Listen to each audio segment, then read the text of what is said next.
Class is now in session. I am Professor Hockey, and today we'll be discussing, is there a path for the San Jose Sharks to make it to the playoffs in this upcoming season? And there will likely be two immediate reactions to such an optimistic question. The first of which would be, well, no, there isn't a path. It's important to recall that the Sharks finished fourth last in the league in the previous season, very close to even just being dead last in general, and would need a 30-plus point improvement in the standings to actually sneak into a wild card spot. This is not the case where the Sharks were just a couple of points out, where a small improvement in the offseason could definitely make the difference. They would need a massive improvement during this offseason, which even for those of us who believe the Sharks have improved for sure, like I am in that camp, it's by a couple of points maybe, and certainly not 30 plus that they would require.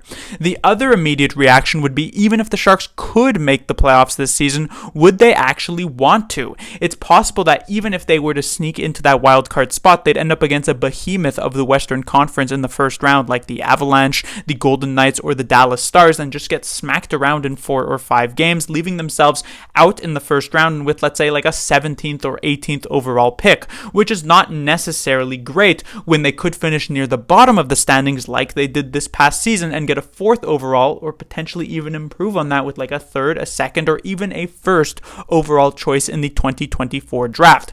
And both of these reactions are extremely understandable and extremely realistic as well, but that is not to say that a path to the playoffs for the Sharks does not exist at all. No matter which way Mike Grier constructs this team, and considering he traded away the Sharks' 2 best players this past season in Karlsson and Timo Meier, he likely isn't hoping that the Sharks will make the playoffs. The coaching staff and the players themselves will give it their all to try and get to the postseason anyway, and it is not an impossibility that that occurs, but it will require many different changes and improvements to how the Sharks played compared to last season.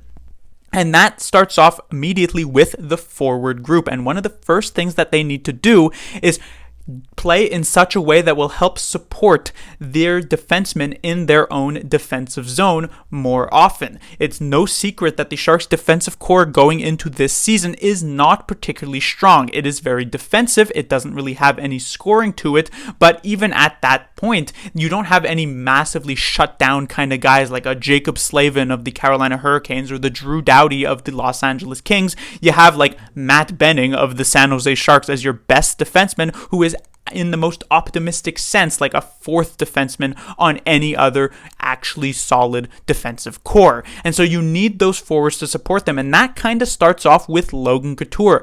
Back when the Sharks were a competitive team, Logan Couture was actually known as one of the better two-way forwards around the entire league, but he's kind of gotten away from that as of late, and in particular this past season, because the Sharks were playing in such a way that really helped out a player like Erik Karlsson succeed. And so Couture in particular did not look like that same two-way player this past year, but if you can shift back into that role while not necessarily sacrificing the offense, that could really help out in the Sharks' defensive zone. Another thing, and this also ties into the loss of Karlsson on the back end, is that the forwards need to get a bit more independent with what they do in the offensive zone, and we can talk a bit about Tomas Hertl in this regard. The Sharks are not really used to playing without a big sort of scoring defenseman on their back end in any recent time at all. It's been Erik Karlsson / Brent Burns for each of the past years in this past decade pretty much, and even before that they had like Dan Boyle. So all of these longtime Sharks players like Couture and Hertl have always played with someone reliable there, but that's no longer the case. It's not as though you can't pass back up to the point. Of course, Benning will be able to accept a pass, but he's not going to be able to feed that perfect shot towards the net like Brent Burns could, and he's not going to be able to find that perfect passing lane like Erik Karlsson could. Instead, he'll either pass it from defenseman to defenseman or maybe work it back down the boards to the forwards. And so they need to be more independent and be able to create their own scoring chances much more so than they had to do last season. And like I said, This ties in to Tomas Hertl. Back when Hertl was an extremely effective player for the San Jose Sharks, again going back to when they were actually a competitive team, Hertl was very good at creating offense for himself in the offensive zone. And like I said, without that big behemoth on the back end, you need to be able to do so this season. Cycle it between the three forwards, maybe work it back up to the points, but know that the offense usually stops and ends with what those three forwards are actually doing. But past Couture and Hertl, there are other improvements to the top six that the Sharks have undergone this season. Barabanov can of course continue to play at a consistent level, but a player like Duclair was also added from the Florida Panthers, a 50-plus point scorer who could definitely help shore up a lot of what was missing from once Timo Meier was traded at the trade deadline last year. If Duclair can keep up at least 70% of what Timo Meier could do, even if it's like 60 to 70%, a lot of the other offensive additions made this offseason could help bridge the rest of that gap. In particular, that comes to the recent additions from the Erik Karlsson trade of both Mike Hoffman and Mikael Granlund. It is no secret that in each of these past few seasons that the Sharks have been very bad.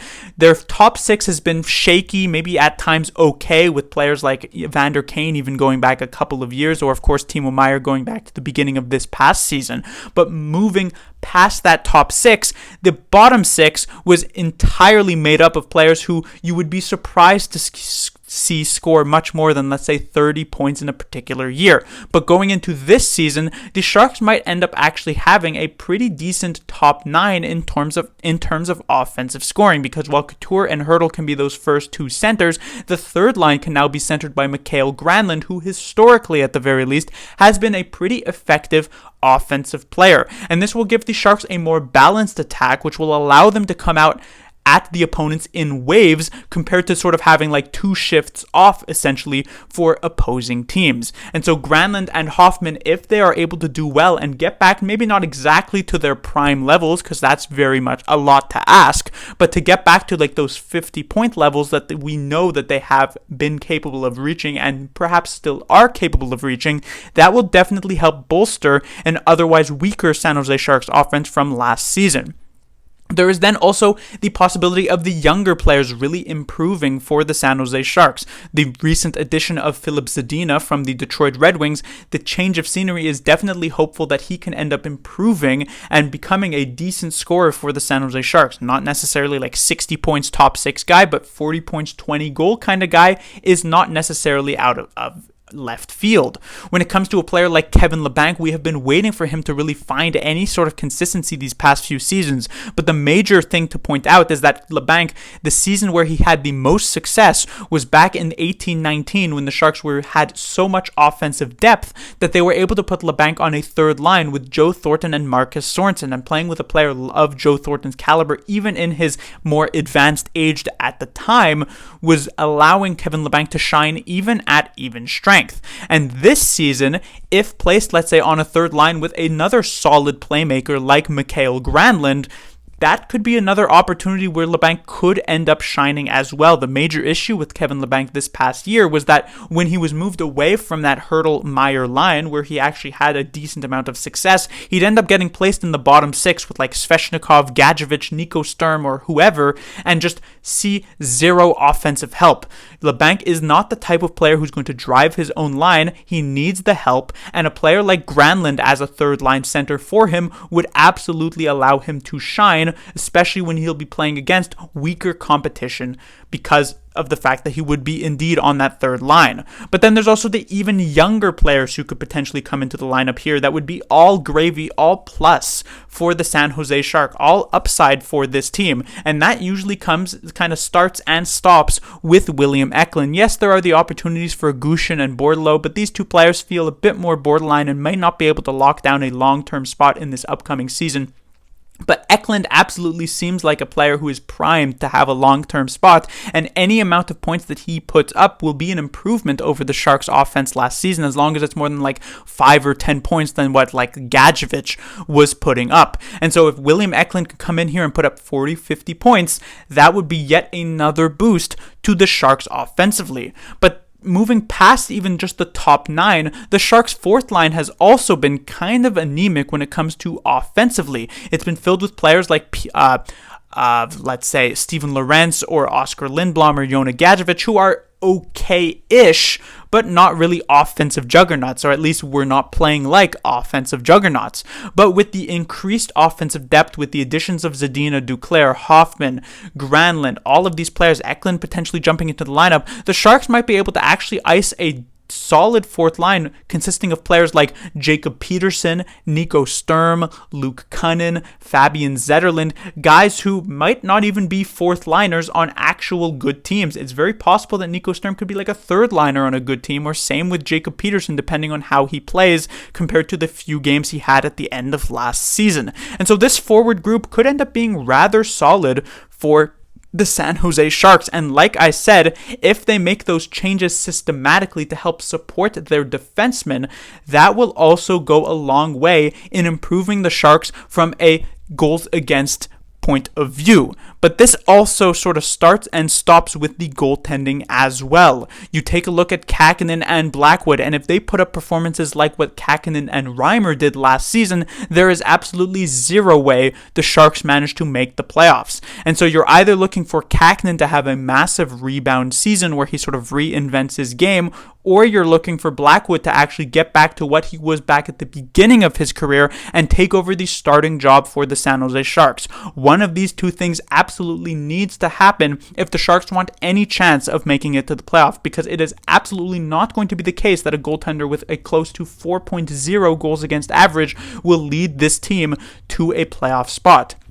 If we take a look at the top 6 defensive core, again, like I mentioned, you look at that and you're not really blown away with the talent that is here. But it would not necessarily be the first time that a team that didn't necessarily look super talented on paper ended up overperforming. And we can only take a look back at the 17-18 season, the inaugural season for the Vegas Golden Knights, the team that would end up finishing first place in the Pacific Division and making it all the way to the Stanley Cup Finals. There was no one who looked at their defensive core consisting of players like a young Shea Theodore, Nate Schmidt, Derek England, Brayden McNabb, who was saying, wow, what an elite Stanley Cup Finals defensive core there.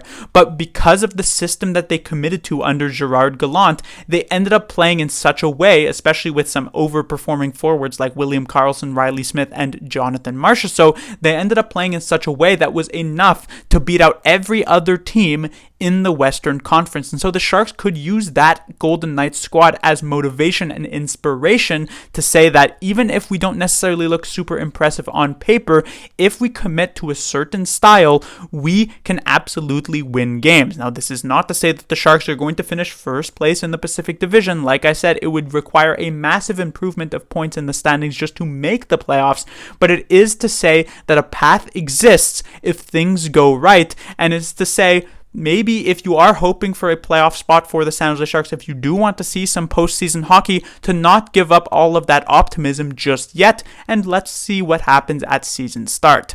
Class dismissed.